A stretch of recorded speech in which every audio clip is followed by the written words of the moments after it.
Double engine সরকারের ad hoc promotion নীতি, যেটা তৎকালীন মুখ্যমন্ত্রী এবং মন্ত্রিসভার সদস্যরা চালু করেছিল, অ্যাডহক প্রমোশন পলিসি 2021, সেই প্রমোশন পলিসি নিয়ে কর্মচারী কুল ব্যাপক অশান্তিতে আছে, ব্যাপক দুশ্চিন্তায় আছে। সমস্যাটা হলো অ্যাডহক প্রমোশনের যে মেন ক্রাইটেরিয়া, সেটা হলো এটা কোনো রেগুলার প্রমোশন নয়। এই প্রমোশনের ফলে প্রাপ্ত যে বেসিক দিয়ে বৃদ্ধি পাবে, এটা রিটায়ারমেন্টে যাওয়ার পর পেনশনে সেটা ক্যালকুলেশন করা হবে না। ইভেন অ্যাডহক প্রমোশনের ফলে যে বেশি প্রাপ্ত অর্থটা পাওয়া গেছে, এটা ফেরতও দেওয়া হতে পারে, ফেরত চেতেও পারে ইন ফিউচার। সেই নিয়ে মহা ভেজালে, মহা বিপদে আছে। আমরা যখন অ্যাডহক প্রমোশন পাই, তখন আমাদের স্যালারি বৃদ্ধি পাই, ডিএ বৃদ্ধি পাই, সব কিছু বৃদ্ধি পাওয়ার পর একটা লামসাম স্যালারি আমরা ড্র করি প্রতি মাসে। যখন আমি রিটায়ারমেন্টে যাব, এজের কাছে যাবে, রিপোর্ট যাবে, পেনশনে যাবে, গ্র্যাজুইটি ক্যালকুলেশন হবে, লিভ স্যালারি ক্যালকুলেশন হবে, তখন সেখান থেকে ডাইরেক্ট বলে দেওয়া হচ্ছে লিভ স্যালারি পুরনো প্রমোশন পাওয়ার আগে যে বেসিক দিয়ে তার উপর ইনক্রিমেন্ট বা অন্যান্য প্লাস করে তোমাদের লিভ স্যালারি দেওয়া হবে, গ্র্যাজুইটি দেওয়া হবে, পেনশন দেওয়া হবে। তাহলে অ্যাডহক প্রমোশনের ফলে যে প্রাপ্ত বেশি অর্থটা আমরা পেয়েছি, আমরা বেসিক দিয়ে বৃদ্ধি পেয়েছে, লাস্ট যখন আমার বেসিক দিয়ে হয়েছে 70,000, তখন 70,000-এর উপর আমার লিভ স্যালারি বা আমাদের এই গ্র্যাজুইটি, পেনশন ক্যালকুলেশন করা দরকার না। এজি কিন্তু সেটা মানছে না। এজি বলছে অ্যাডহক প্রমোশন এটা ভ্যালিড নাই, অ্যাডহক প্রমোশন কোনো আইনি প্রমোশন নয়, সেটাকে মান্যতা দিচ্ছে না এজি। তখন বলা হচ্ছে যে তোমাদের পুরানো বেসিক থেকে ইনক্রিমেন্ট ক্যালকুলেশন করে আসো, দেখো তোমার বেসিক কত হয়। 60,000 হয়েছে বেসিক প্লাস দিয়ে, তাহলে 60,000 উপর তুমি লিভ স্যালারি, গ্র্যাজুইটি বা পেনশন পাবে, 70,000 বেশি টাকার উপর পাবে না।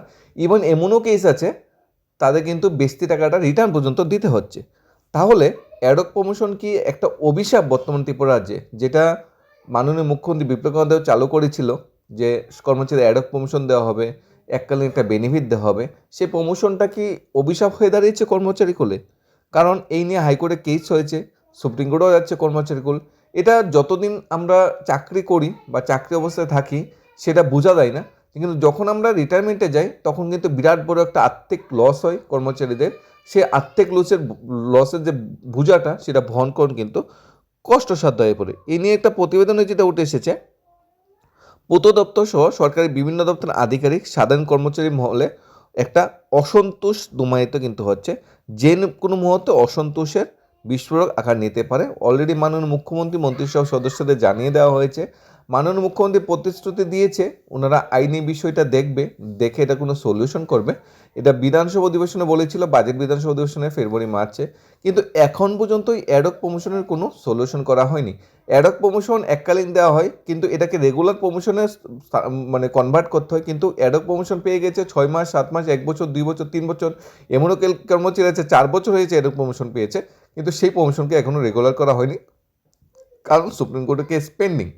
মিনিমাম 6 থেকে 1 বছরের ভিতরে সেই প্রমোশনকে রেগুলাইজ করা হয়, এবং প্রমোশনের সাথে সাথে কিন্তু সুপ্রিম কোর্টের এসএলপি নাম্বার সব গেয়ে দেওয়া হচ্ছে।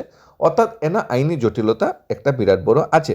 ইতিমধ্যে রাজ্য সরকারের এসটিএসসি কর্মচারীরা একাধিক ঐক্যবদ্ধভাবে অ্যাডন পলিসি প্রমোশন যে পলিসি 2021-এর বিরুদ্ধে সুপ্রিম কোর্টে যাওয়ার সিদ্ধান্ত নিয়েছে বলে এখানে বলা হচ্ছে।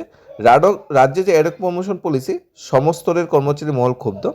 2021 সালে কতিপয় প্রভাবশালী আমলা তৎকালীন রাজ্যের মুখ্যমন্ত্রীকে বগল দাবা করে অ্যাডক প্রমোশন পলিসি চালু করে। তার জন্য তখন রাজ্যের মুখ্য সচিব এমনকি তৎকালীন অ্যাডভোকেট জেনারেল চাপে ফেলার কৌশল নেওয়া হয়। লক্ষ্য ছিল অ্যাডক প্রমোশনের মাধ্যমে কর্মচারীদের একটা ফিনান্সিয়াল বেনিফিট দেওয়া, কিন্তু এটার যে ফিউচারটা, এটার যে ভবিষ্যৎটা, সেটা কিন্তু রাজ্য সরকার চিন্তা ভাবনা করেনি। কিন্তু যখন যখন আমরা রিটায়ারমেন্টে যাচ্ছে, যখন যখন কর্মচারীরা পেনশনে যাচ্ছে, তখন কর্মচারীরা ভালোভাবেই বুঝতে পারছে যে এটা তো বিরাট বড় একটা অভিশাপ। রাজ্য সরকার আগামী 2 ডিসেম্বর পর্যন্ত সময় চেয়েছে অ্যাডক প্রমোশন পলিসি নিয়ে হাইকোর্টে নিজের বক্তব্য পেশ করার জন্য, কারণ হাইকোর্টে একটা কেস হয়ে রয়েছে। একেও সামনে আসতেই প্রশাসনের প্রভাবশালী সেই চক্রটি ফের সক্রিয় হয়ে উঠেছে অ্যাডক প্রমোশন পলিসি 2021-কে বলবৎ রাখার জন্য। তার জন্য ফের অ্যাডভোকেট জেনারেলের উপর বিভিন্নভাবে চাপ সৃষ্টি করা হচ্ছে বলে অভিযোগ অ্যাডক প্রমোশন পলিসি প্রাথমিকভাবে সমস্ত কর্মচারীরা যারা অনেক সময় ধরে একই পোস্টে চাকরি করছে তাদের একটা ফাইন্যান্সিয়াল বেনিফিট দেওয়ার একটা মাধ্যম, কিন্তু এটা কিন্তু দীর্ঘ কিন্তু একটা সলিউশন। এটা স্বল্পকালীন মেয়াদের সলিউশন, তার দীর্ঘকালীন মেয়াদ যদি আমরা দেখি, তাহলে কিন্তু এটা একটা ফিনান্সিয়াল আমরা লস বলতে পারি কর্মচারীদের। কারণ তারা চাকরি জীবন শেষ পর্যায়ে এসে গুরুত্বপূর্ণ উচ্চ পদে কর্তব্য পালন করলেও সেই পেনশন বেনিফিট কিন্তু তারা পান না। নিচের পদ থেকে এডক প্রমোশন দেওয়া হয়, অবসরে গিয়ে সেই পদেই হিসাবেই পেনশন বেনিফিট দেওয়া হয়। নিচে যে পদ ছিল প্রমোশন পাওয়ার আগে সেই পদে হিসাব করেই পেনশন অন্যান্য বেনিফিট দেওয়া হয়। ফলে একজন সরকারি কর্মচারী অবসরে যেতে হয় বহু ক্ষতির বোঝায় মাথা নিয়ে। ক্ষুব্ধ কর্মচারী প্রতিনিধিরা আরও তথ্য দিয়ে জানান, অসাংবিধানিক এই প্রমোশন পলিসির ফলে বহু সংখ্যক সিনিয়র যোগ্যতা সম্পন্ন আধিকারিকরা প্রমোশন থেকে বঞ্চিত হচ্ছে। তারা রেগুলার প্রমোশন পাচ্ছে না, অ্যাডক প্রমোশন নিয়ে তাদের অবসর যেতে হচ্ছে। যদি রাজ্যের সমাজ শিক্ষা দপ্তর, আরক্ষা দপ্তর, পূর্ত দপ্তর, বিদ্যুৎ নিগমে চোখ রাখলেই তার আজ পাওয়া যায়। এই বঞ্চনার কারণে বিশেষ করে SC/ST সম্প্রদায়েরা কর্মচারীরা বর্তমানে হাইকোর্টে মামলা করে, সেই মামলা এখনও চলছে। সবচেয়ে উদ্বেগজনক হলো এই প্রমোশন পলিসির কারণে হাজার হাজার অফিসার কর্মচারী উচ্চ পদে কাজ করেও উপযুক্ত পেনশন না পেয়ে তাদের কিন্তু অবসরে যেতে হচ্ছে। তাই অ্যাডক প্রমোশন পলিসিটা বর্তমান সময়ে ত্রিপুরা সরকারি কর্মচারীদের জন্য আশীর্বাদ বলতে পারবো। স্বল্প মেয়াদে যদি দেখি, আমরা যতদিন চাকরি করি ততদিন সেটা আশীর্বাদ, যখন আমরা রিটায়ারমেন্টে চলে যাব তখন কিন্তু সেটা আশীর্বাদ না, সেটা বিরাট বড় একটা অভিশাপ। কারণ আমি আগেই বলেছি, বেসিক প্লাস দিয়ে আমরা ড্র করেছি 70,000, কিন্তু আমাকে পুরানো বেসিক প্লাস দিয়ে যদি 60,000 হয়ে থাকে, সেই 60,000 উপরে আমার বেনিফিট দেওয়া হবে। ইভেন কিছু কিছু ক্ষেত্রে যে অর্থ আমরা অ্যাডক প্রমোশন পলিসি মনে বেশি নিয়েছি সেটা রিটার্ন পর্যন্ত করতে হয়। বিরাট বড় একটা সরকারের সাথে এডিট বা পেনশন সেলের একটা বিরাট বড় একটা ঝুট ঝামেলা এখনো চলছে। তার এখন পর্যন্ত কোনো সলিউশন হয়নি। সলিউশন না হওয়ার একটাই কারণ অ্যাডক প্রমোশনকে এজি কিন্তু মান্যতা দিচ্ছে না। পেনশন সেল কিন্তু অ্যাডক প্রমোশনকে মান্যতা দিচ্ছে না। পেনশনের জন্য গ্র্যাজুয়েট এলপিসেলের জন্য কিন্তু অ্যাডক প্রমোশনের কোনো মান্যতা নেই, কোনো আইনি বৈধতা নেই।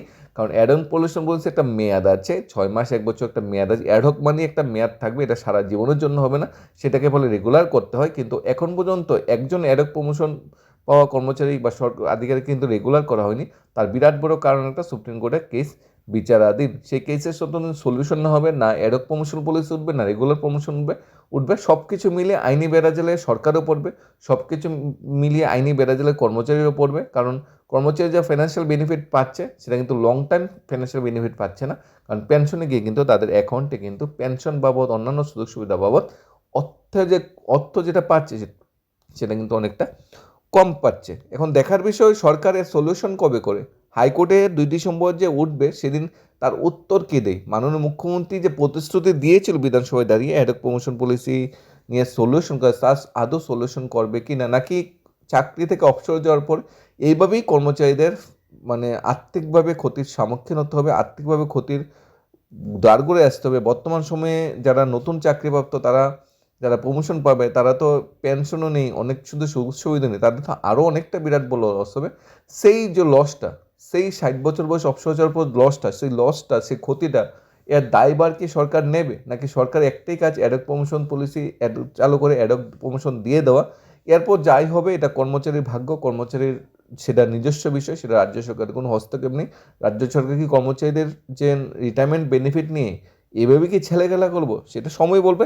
তবে হাইকোর্টে একটা কেস অলরেডি ঝুলছে। ইভেন রাজ্য সরকারের কর্মচারীরা সুপ্রিম কোর্টে যাওয়ার প্রস্তুতি নিচ্ছে এই অ্যাডক প্রমোশন পলিসির যে ক্রাইটেরিয়া সেটা সংশোধন করার জন্য, অ্যাডক প্রমোশনকে রেগুলার প্রমোশনে স্থানান্তরিত করার জন্য, এবং পেনশনের যে বেনিফিটগুলো কর্মচারীরা পাচ্ছে না তার যাতে একটা সুষ্ঠু সলিউশন হয়। ধন্যবাদ সবাইকে। Studies of Tripura YouTube channel.